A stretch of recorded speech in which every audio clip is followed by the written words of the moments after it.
where sometimes we are still in the social consciousness, which means we're more interested in walking in someone else's shoes than we are in our own.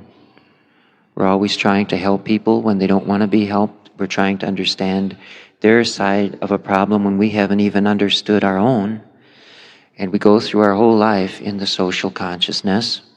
We are here to serve life, but it's not just serving, but it's how we serve. It's not how much we do, but how well. We do it according to the spiritual principles. We find something good, and we figure, well, if it's good for us, it must be good for everybody.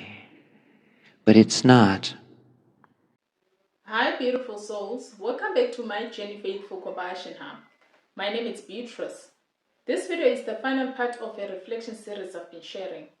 A journey through responsibility, discernment, patience, and now how spiritual growth shows in everyday life. If you're new here, you're welcome. This space is about spiritual reflection, inner growth, and learning how to walk in the world. At the end of this video, I'll share an invitation for those who are curious and want to learn more about Eckankar. This is the final part not because the journey ends, but because what we have spoken about now has to enter our lives. Spiritual growth is not proven by what we experience inwardly, but it is revealed by how we live outwardly. Now, let's hear what Harold says. As I mentioned before, Paul also learned many things. He broke spiritual laws on his way to becoming the Ek Master.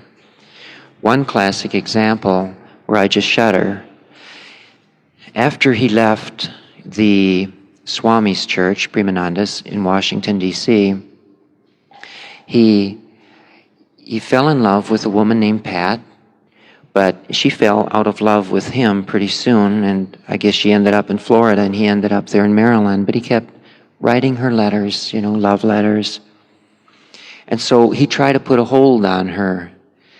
So in his carbon copies with the same rounded corners, which was a peculiar kind of paper that Paul used to keep a copy of everything he wrote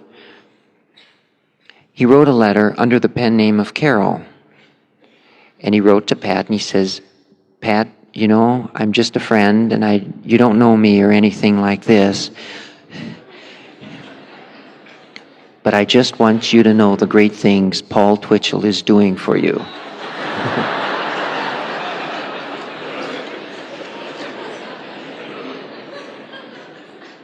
This was when Paul was still burning off some of the ego and the self-promotion. And he said, through the pen name of Carol, he said, Paul Twitchell is doing these wonderful things, helping you in your unfoldment. And he's also doing a lot of other things which people didn't recognize. For instance, during the Swami's sermon in church, it made him stumble during the prayer. Apparently the Swami had made quite a boo-boo and had embarrassed himself, And he said, Paul Twitchell was also the one who made this certain family move to Philadelphia. He's really building up Paul Twitchell, Really a powerful, important person, somebody who Pat would really like to know, of course, marry and help Paul Twitchell with his mission, and all this. And he said, and Paul Twitchell was also the one who made the organ notes sour on Sunday morning, And I'm thinking, Paul, you're shameless. Didn't you know?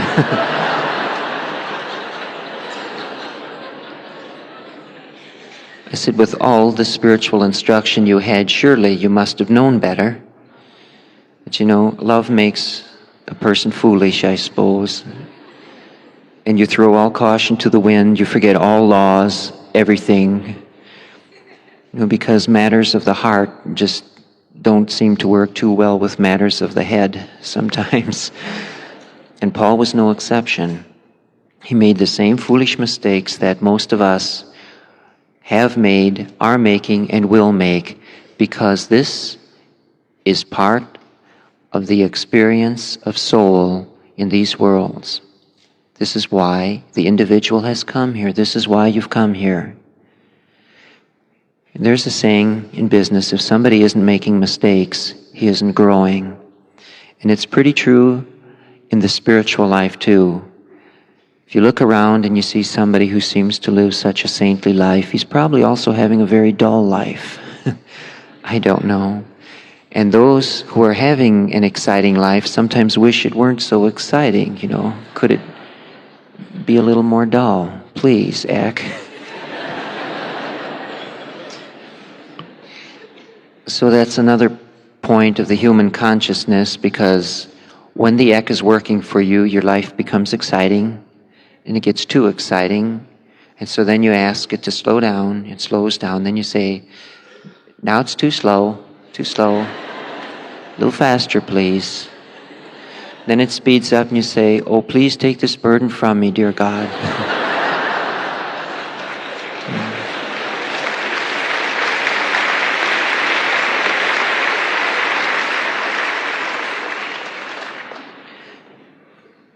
It reminds me of some people, they get in a car. It's too hot, turn on the air conditioner. Too cold, turn it down.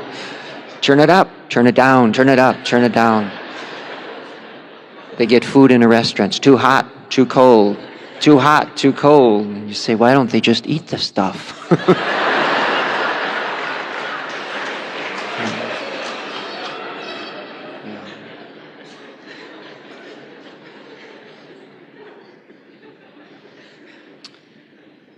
Well, somebody here from another country had mentioned the conflict that's going on between initiates in that particular place. Of course, everybody here is going to say, must mean us. Maybe it doesn't mean a foreign country. Maybe it means the States. It's no big thing, because people are always rounding corners as they bump into each other. This is what polishes soul, makes it smooth, clear, and pretty.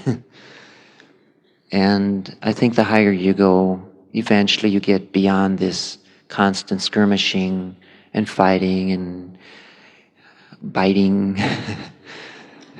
and whatever else is fun, as long as you've been here, That's what keeps people here, all these fun things. And after you spend lives doing it, it's hard to break old habits. The Eckists, same thing here. So this individual went into the dream state, and there the Mahanta came, and this person just couldn't get along with somebody else, another initiate in the country, and just couldn't get along at all. Mahanta comes along, takes one underneath each arm, the way you would, probably two little pigs, puts their heads together and said, you will get along. Of course, the woman wakes up and she says, I will not. And that's how most of us are, we say, inner master comes, said something, you say, I will not. Inner is the inner, the outer is the outer. They never see the parallel connection. And life is hard because they're having a hard time giving up the little self to soul. Well, there are other stories too, where sometimes we are still in the social consciousness, which means we're more interested in walking in someone else's shoes than we are in our own. We're always trying to help people when they don't want to be helped. We're trying to understand their side of a problem when we haven't even understood our own. And we go through our whole life in the social consciousness. And so, some time ago, a woman who loves to work with people who are disabled, and she likes to work with the elderly. She went to the inner planes, and she came to a Temple of Golden Wisdom, which is the educational facility on the inner planes. It's where the inner teachings are given, and there are a number of these temples of Golden Wisdom, as many of you know. This is where soul goes to get the inner instruction. Well, she came there, and she wanted to know what it would be like for those people who couldn't get around as freely as she could. I'm not talking about Patty Simpson here in her wheelchair. She has a broken leg, okay? We were joking about that last night. That's why I mention it here. But this woman, she said she wanted to feel what it was like for people who couldn't get around, and there was a wheelchair standing alongside the wall. She said, "I'll get in it." She got in it and she sat there, and she noticed how people looked at her and how they regarded her in a different light since she was in a wheelchair. And she said it was quite an experience. And just about as she was getting quite involved in this experience, just sitting there and looking around, an Eckmaster came down the hall, and in his hand he carried a stick. And he said, "What are you doing in there?" And she says, "Well, I just want to see what it feels like." She didn't realize that that was not her experience. It was her experience in another lifetime, but it was not to be her experience now. So what was she doing getting into somebody else's experiences? Her experience was to push wheelchairs, not to ride in them. So the master said, "Get out of there." So she hopped right out, and he goes whack, whack, whack on her seat with a stick. So she woke up right away, and she said, she went like this, and she said, "That hurts." But she learned an important lesson. It wasn't what she was doing, the lesson that she had mistaken here, but she forgot that people who were walking around about her knew she was well. And when they saw her in the wheelchair, they thought she was pretending. And they disliked her for her dishonesty. She realized that even though she had good intentions, her behavior could trip others on the path to God. And this is why the Eckmaster gave her a little licking with the stick. We do that too. We get into other people's space, and somehow, because of the social consciousness, the do-gooder syndrome, we think, "Oh, well, I am saving mankind or doing this." Of course we help people when they ask, or when it seems they need help, and you just say, "Would you like some help?" You're talking to another human being and not to an object. And if they say, "Why, sure, I'd much appreciate it," you say, "Great." And then you can push the wheelchair, if that's your experience in this life. We are here to serve life, but it's not just serving, but it's how we serve. It's not how much we do, but how well. We do it according to the spiritual principles. I won't explain this anymore because you're going to have to figure this out yourself. We are here to serve. If someone asks about ECK, we can tell them about ECK. We can even present ECK in the public forum on bulletin boards, put up notices for talks. But just to go up to somebody and say, "Hey, I've got this great path ECK. Oh, you're a Baptist? Well, that's all right. I know, yeah, it's okay. But I got this thing to tell you. Do you know, Baptists don't get very far. Do you know that? ECK is the way, the only way. Do you hear me? Like this." It sounds funny, but we are like that sometimes. We find something good, and we figure, well, if it's good for us, it must be good for everybody. But it's not. Any more than a medical doctor is right for everyone. Somebody may need an herbalist, but not everybody needs an herbalist. The other people may need medical doctors.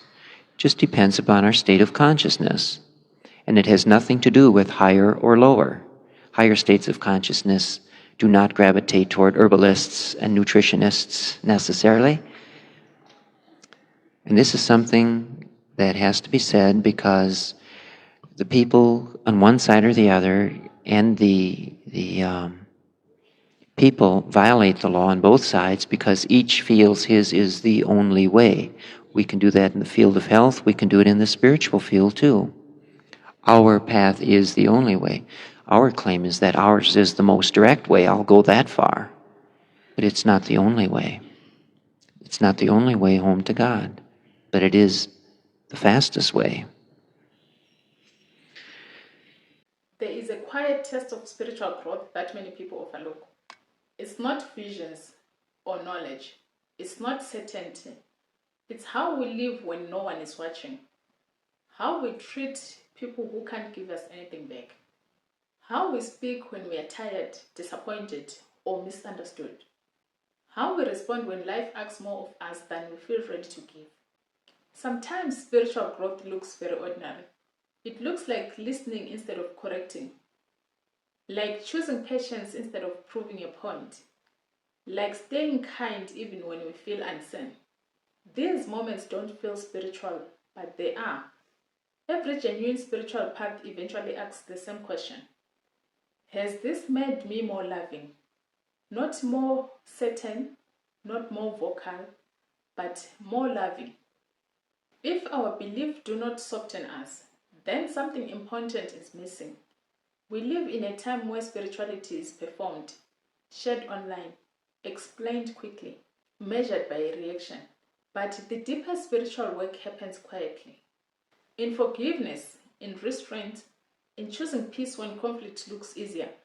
If your spiritual journey has made you more patient, more compassionate, more understanding of human struggle, then it is working even if it doesn't look impressive.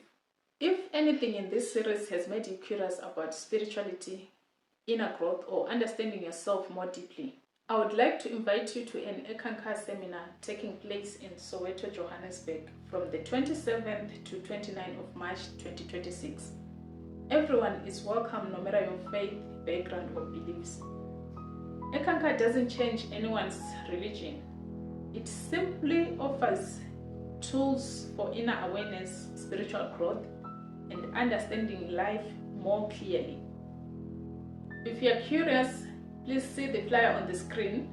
Come with an open heart or simply come to observe. You are welcome. Thank you for walking this journey with me. If this video resonated, feel free to like, share, or subscribe. It helps this space grow. Until next time, stay grounded and let your spiritual growth show in how you live. I love you all. See you in the next video.